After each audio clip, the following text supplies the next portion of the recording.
बदलू शकता. तुम्ही माणूस बदलू शकत नाही, तुम्ही परिस्थिती बदलू शकत नाही, तुम्ही त्याचं वागणं, तुमच्याशी असणारं वागणं बदलू शकणार नाही, पण तुमच्या मनात जे काही चाललंय ना ते तुम्ही नक्की बदलू शकता. मला असं म्हणायचंय की खरंच आपला आनंद दुसऱ्यावर अवलंबून असतो का?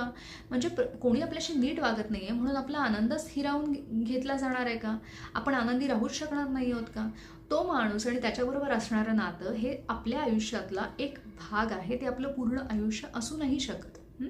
तो माणूस तुमच्या आयुष्यात येण्याआधीचं तुमचं आयुष्य आठवा, की जिथे तुमचा आनंद कुठल्या कुठल्या गोष्टींमध्ये होता आणि तुम्ही काय काय करत होतात ज्याच्यामुळे तुम्ही आनंदी राहत होतात.